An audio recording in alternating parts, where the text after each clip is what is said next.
ஹalleluya. Good morning. இன்னொரு விலையேற பெற்ற நாள், இந்த புதிய வருஷத்துல 2வது நாளுக்குள்ள வந்திருக்கிறோம்.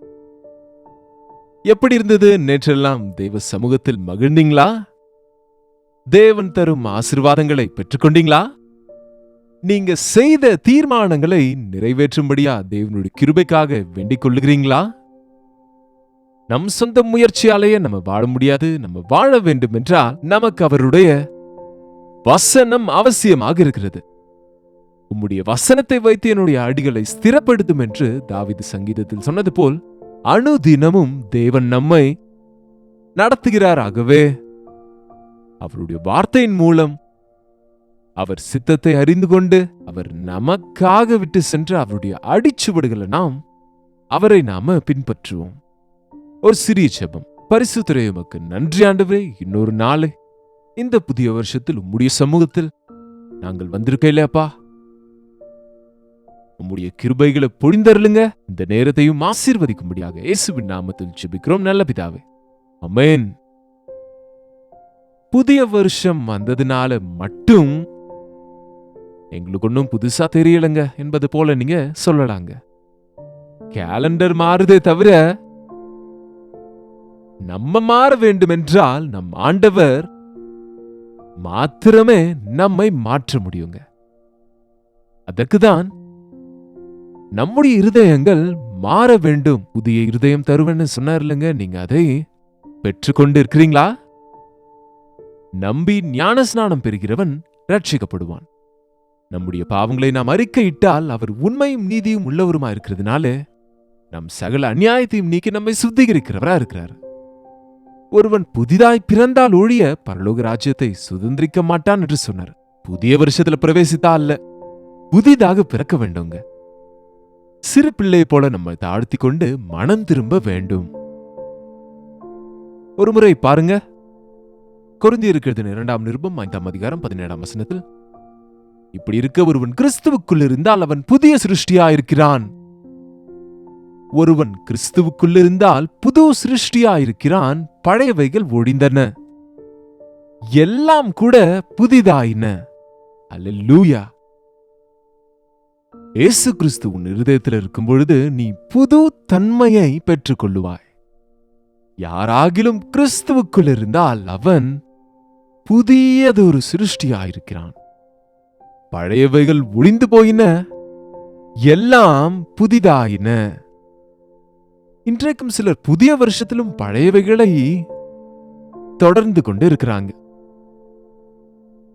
பழையவைகளை ஓரம் வைத்து புதியவைகளை அணிந்து கொள்வது நமக்கு பழக்கம். பழையவைகளை இன்னர் கார்மெண்ட்ஸ் என்பாங்க பாருங்க. பழையதை உள்ள போட்டுக்கொண்டு வெளியே புதியது போட்டுக்கொள்வாங்க. தவிர நாம அந்த கரைப்பட்டு இருக்கிற சரியா துவைக்காத பனியன் போட்டுக்கொண்டால் எவ்வளவு புதிய சட்டை போட்டாலும் அந்த நாற்றம் எடுக்கும்லங்க, அந்த வாசனம் வரும் இல்லையா? ஒரு நாட்டுல ஒரு பிரைம் மினிஸ்டரோட வீட்டுக்கு கேபினெட் மினிஸ்டர் வந்தாராம். அவர் வந்ததுல இருந்து அந்த அறையில நாற்றம் எடுத்துக்கொண்டிருந்தா அந்த பிரைம் மினிஸ்டர் இது சாக்ஸ்ல இருந்து வருது என்று அறிந்து கொண்டு அவருக்கு புதிய சாக்ஸ் கொடுத்து போட்டுக்கோங்கன்னு 2 பேருமாக சேர்ந்து கேபினெட்டுக்கு கிளம்பிட்டாங்க. கார்லயும் திரும்ப அதே நாற்றம் வந்து கொண்டிருந்தா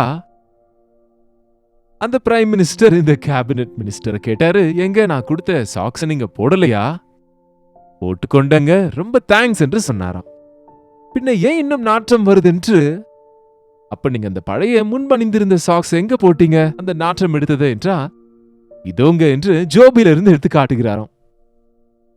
அப்படிதான் இருக்குங்க. நாம் அநேக முறை புதிதாக புதிய காரியங்கள்ல நாம மகிழ்ந்து கொண்டு புதிய தீர்மானங்கள் செய்தாலும் வெளிரங்கமா செய்கிற தவறுகளை ரகசியமாக செய்தா ஒரு காலத்துல எல்லாருக்கும் தெரிந்தபடியாக நீங்க வாழ்ந்த வாழ்க்கை யாருக்கும் தெரியாம நீங்க இன்னும் பாவத்துக்கு இடம் கொடுத்துட்டு இருந்தா நீங்க மாறிட்டீங்கன்னு இல்லைங்க. ஆழ் மனது மாறவில்லை. பழையவைகள் கடந்தது, எல்லாமே புதிதாயின. நீங்க எப்போவாவது கம்பளி பூச்சியை பார்த்திருக்கிறீங்களா? பார்க்கவே அருவருப்பா இருக்கும், முள்ளு முள்ளா இருக்குங்க இல்லங்க. அது அந்த காய்ந்து போன இலைகள் மேல எங்கேயாவது முருங்கை மரத்துல இருந்து கொண்டு இருக்கும். அது இருக்கட்டும், நீங்க எப்பயாவது ஒரு பட்டர்ஃப்ளை, ஒரு வண்ணத்து பூச்சியை பார்த்திருக்கிறீங்களா? அது எவ்வளோ அழகா வண்ணம் வண்ணமாக இருக்கும் பாருங்க. தோட்டங்களுக்குள்ளே பூக்களின் நடுவே இருந்து கொண்டு இருக்கும். உங்கள எத்தனை பேருக்கு தெரியும் அந்த கம்பளி பூச்சி தான் இந்த பட்டர்ஃப்ளை என்று? அந்த கம்பளி பூச்சியே அரிப்பை தடுப்புகளை உண்டாக்கும் கம்பளி பூச்சியே அடக்க முடியாத அளவுக்கு நம்ம மனதுக்கு மகிழ்ச்சியை உண்டாக்குகின்ற வண்ணம் வண்ணமான வண்ணத்து பூச்சியாக மாறினது என்று உங்களுக்கு தெரியுமா? ஆமாங்க, அது கூட்டை கட்டி அதுல கொஞ்ச காலம் இருக்கும் பொழுது அந்த கம்பளி பூச்சி அந்த ஷெல்லை வெளியே உடைத்து கொண்டு வெளியே வரும்பொழுது அதன் சூழல் எல்லாம் மாறிவிடுங்க. இயேசு ஆண்டவரை கொண்டவங்க வாழ்க்கை அப்படிப்பட்ட மாற்றத்தை அடையுங்க. கம்பளி பூச்சி வறண்டு போனதை தின்னும் வறட்சியான இடங்களில் இருக்கும். அது பார்க்க அருவருப்பா இருக்கும், மற்றவர்களுக்கு வலியை உண்டாக்குகிறதாய் ஒவ்வாமையை கொடுக்கிறதாக இருக்கும், யாரும் விரும்பாததாக இருக்கும். ஆனால் அதே வண்ணத்து பூச்சி கூட்டை கட்டி சில காலம் இருந்த பிறகு அதிலிருந்து அருமையான ரூபத்தோடு வண்ணத்து பூச்சி சிறகடித்துக் கொண்டு வரும்போது எல்லாருக்கும் மகிழ்ச்சி உண்டாக்குது. அது எவ்வளவோ அழகானதாக இருக்கும். அது சாப்பிடுகிற ஆகாரம் மகரந்தத்தை ஈர்த்து கொள்ளும். பூக்குள்ள இருக்கிற அந்த மிகவும் சிறந்ததான அந்த மகரந்தத்தை உறிந்து கொள்ளும். அது அழுக்கானவைகள் மேல இல்லாம பூக்களின் தோட்டங்களுக்குள்ள இருக்கும். அது அநேகருக்கு, பிள்ளைகளுக்கு மிகவும் சந்தோஷத்தை கொடுக்கக்கூடியதாக இருக்கும். அதன் ஆகாரம் மாறினது, அதன் நடத்தை மாறினது, அதனுடைய விளைவுகள் மாறினது, அதன் சாயல் மாறினது, அதன் சுபாவம் மாறினது. இயேசு நமக்கு செய்வது அதுதாங்க. ஆண்டவரை நீங்க நம்பின பிறகு பாவிகளோடு நட்பு செய்ய மாட்டீங்க, அசுத்தமான இடங்கள்ல இருக்க மாட்டீங்க, அசுத்தமானதை கேட்க மாட்டீங்க, பார்க்க மாட்டீங்க, தொட மாட்டீங்க. புதிய சிருஷ்டியா தேவ பிள்ளைகளோடு தேவனுக்குள்ள மகிழ்ந்து கொண்டு தேவனை துதித்து பாடிக்கொண்டு கிறிஸ்துவின் அழகை உங்களுக்குள் பிரதிபலிக்கிறவர்களாக, அவர் குணங்களை உடையவர்களாக, அன்பு, சமாதானம், சந்தோஷம், நீடிய பொறுமை, தயவு, விசுவாசம், நற்குணம், இச்சையடக்கம் என்கிற கனிகளால் நிறைந்தவங்களா இருப்பீங்க. அப்படிப்பட்ட வாழ்க்கைக்காக ஆண்டவரை கேட்போங்க. கோபங்கள், தாபங்கள், பகைகள், வெறுப்பு, சிங்கமா ஒருவரை ஒருவர் வேதனைப்படுத்துற நிலையில நம்ம இல்லாம, புதிய வருஷத்துல நீங்க இன்னும் யாரையாவது மன்னிக்காம இருந்தா அர்ஜென்ட்டா மன்னிச்சிருங்க இப்பவே. பாருங்க, மன்னிக்க முடியாம இருப்பது, பொறாமைப்படுவது, நீங்க கோவத்தை இருதயத்துல வைத்திருப்பது உங்களை கொடூரனாக செய்யுங்க. மனுஷங்க உங்களை விரும்ப மாட்டாங்க.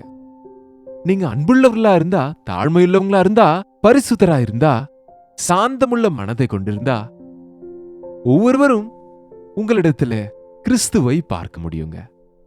இந்த புதிய வருஷத்துல நாம முன்னுக்கு போய் கொண்டிருக்கையில் நாம நமக்குள் எக்ஸ்ட்ரா வளர்ந்து கொண்டிருக்கிற அந்த பாவ சுபாவங்கள் எப்போதுக்கு அப்போது தேவ வசனத்தின் வெளிச்சத்தில் அவர்களை பரிசோதிக்கணும். ஒருவன் கிறிஸ்து இயேசுவுக்குள் இருந்தால் கிறிஸ்துவுக்குள் இருக்கிறவர்களுக்கு மட்டுமே இது. கிறிஸ்துவில் இருக்கும் பொழுது நாம அழகானவர்களா இருப்போம். சூலமித்தியால் சொல்லுகிறாள், நான் கருப்பா இருந்தாலும் அழகாக இருக்கிறேன். கருப்பு என்னுடையது, என் அழகு தேவனுடையது. நான் எவ்வளவு அயோக்கியனா இருந்தாலும் நான் தகுதி பெற்றேன், காரணம் கிறிஸ்துவின் இரத்தத்தில் கழுவப்பட்டிருக்கிறேன். இது உண்மையான கிறிஸ்தவ விசுவாச வாழ்க்கை. இந்த காலை நேரத்துல, இந்த புதிய வருஷத்தில் உங்களுக்குள் யாராவது மாற்றம் பார்க்க முடியுதா? முதல்ல உங்களுக்கு நீங்க மாற்றம் அடைந்தது போல இருக்கா? அனாவசியமாக செல்போனை பிடித்து கொண்டு அதில் இருக்கின்ற அசுத்தமானதை தேடிக்கொண்டு அந்த குப்பையினால வயிற்றை நிரப்ப நினைக்கிறீங்களா? அல்லது தேவனுடைய வார்த்தை எடுத்து வார்த்தைகளின் நாவுக்கு தேனிலும் மதுரமாக இருக்கிறது என்று தாவீது சொன்னது போல தேவனுடைய வார்த்தையில மகிழ்ந்து கொண்டு ஆனந்தப்பட்டு தேவனை துதிக்கிறீர்களா? காலையில எழுந்தா உங்க நேரத்தை எப்படி செலவிடுகிறீங்க? தேவன் கொடுத்திருக்கக்கூடிய 24 மணி நேரம் எப்படி பயன்படுத்துகிறீங்க? முன்புக்கும் இப்போதுக்கும் வித்தியாசம் இருக்கா? ஜெபம் இல்லாமலேயே வெளியே போகிறவங்க இப்போ ஜெபம் பண்ணிட்டு வெளியே போகிறீங்களா? முதல்ல தேவனுடைய வசனத்தை கேட்க விருப்பம் இல்லாதவங்களா இருந்தீங்க. இப்போ தேவனுடைய வார்த்தையை கேட்க வேண்டும் என்ற ஆசை இருக்காங்க. அப்பொழுது ஒருவேளை தேவாலயம் என்றாலோ அவர் வேலை என்றாலோ விருப்பமற்றவங்களாக நீங்க இருந்திருக்கலாம். ஆனா இப்போ மான்கள் நீரோடைக்காக ஓடுவது போல என் இருதயம் உமக்காக ஓடுகிறது என்று சொல்ல முடிகிறதா? அப்படியானால் நீங்க புதிய சிருஷ்டியா மாறி இருக்கிறீங்க. இன்னும் பழைய பழக்கங்களே இருந்தா, பழைய வார்த்தைகளே இருந்தா, பழைய இடங்களுக்கு சென்று கொண்டிருந்தா, பழையவைகள் மேலேயே மனது வைத்திருந்தால் நீங்க மாற்றம் இல்லாதவங்களாக இருக்கிறீங்க. இன்றைக்கு நீங்க விசேஷமா தேவ சமூகத்துல ஜெபிங்க. இன்னும் ஒரு நாள் கூட, ஒரு மணி நேரம் கூட எனக்குள் பழையது எதுவும் இல்லாதபடிக்கு, பிசிறளவேனும் இல்லாதபடிக்கு, ஆண்டவரே என்னை பரிபூரணமாய் உச்சன் தலையிலிருந்து உள்ளங்கால் வரைக்கும் சுத்திகரியுங்க. என் இருதயத்தை மாற்றின நீர் உம் கிருபையில் என்னை பத்திரப்படுத்துங்க. என் வார்த்தைகள், எண்ணங்கள், ஆலோசனைகள், என் நடவடிக்கை, என்னுடைய நடத்தை நீர் ஏற்கும்படியா இருக்கும்படியாக எனக்கு உதவி செய்யுங்க என்று இன்றைக்கு விசேஷமா நீங்க ஜெபிங்க. வருஷத்துக்கு ஒரு முறை உபவாச ஜெபம் போதாதுங்க. அப்பப்போ பக்தியை பின்பற்றுவது போதாதுங்க. எவ்வளவு புதுசு வாங்கினாலும் அது பழசாக ஆயிடும்லங்க. அது மெயின்டைன் பண்ணாவிட்டா இன்னும் சீக்கிரமா பழசாயிடும்ல. புதிய இருதயம் ஆண்டவர் கொடுத்தாரு, 2வது நாளே அழுக்காயிடுச்சா? இப்பொழுது அவர் வார்த்தை என்னும் தண்ணீர் முழுக்கினாலே எப்பொழுதுக்கு அப்போ அவருடைய வார்த்தை என்னும் தண்ணீராலே நம்மை சுத்திகரிக்கலாம். இந்த உலக சம்பந்தமான கரைகள்ல இருந்து நாம சுத்திகரிக்கப்படலாம். தேவ சமூகத்துல நாம நேரம் செலவிட்டா, எந்த வேலையும் செய்யாம ஏசாண்டவர் சமூகத்துல ஒவ்வொரு நாளும் ஒரு 15 நிமிடம் உட்காருங்க. வெறுமனே உட்காருங்க. அவர் எண்ணங்களாலே உங்களை நிரப்புவார். உங்க பலவீனங்களை உங்களுக்கு நினைப்பூட்டுவார். உங்களுக்காக தேவன் கொண்டிருக்கிற மகத்தான யோசனைகளை வெளிப்படுத்துவாருங்க.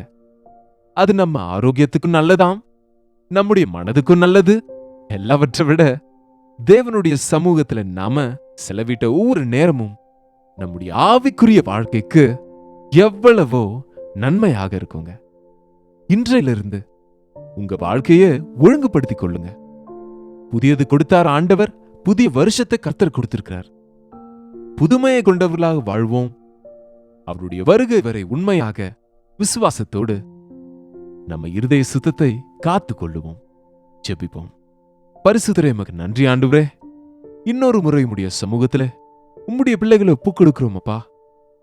இந்த புதிய வருஷம் முழுவதும் எங்கள் வாழ்நாள் எல்லாம் உமக்கு பிரியமானவர்களா இருக்க, எங்களை நேசித்து ஆசீர்வதித்த உம்முடைய ஆசீர்வாதங்களுக்காக எப்பொழுதும் உமக்கு நன்றி பலிகளை செலுத்த, இந்த உலகத்திலே ஒவ்வொரு தீங்கிலிருந்தும் தப்புவிக்கப்பட்டு, ஒவ்வொரு கரையிலிருந்தும் கழுவப்பட்டு, ஒவ்வொரு விஷயத்திலும் பரிசுத்தராக உமக்கு பிரியமானவர்களாய் உமக்கு சாட்சிகளாக வாழ எங்கள் ஒவ்வொருவருக்கும் உதவி செய்யும்படியாக இயேசுவின் நாமத்திலே ஜெபிக்கிறோம் நல்ல பிதாவே, ஆமென்.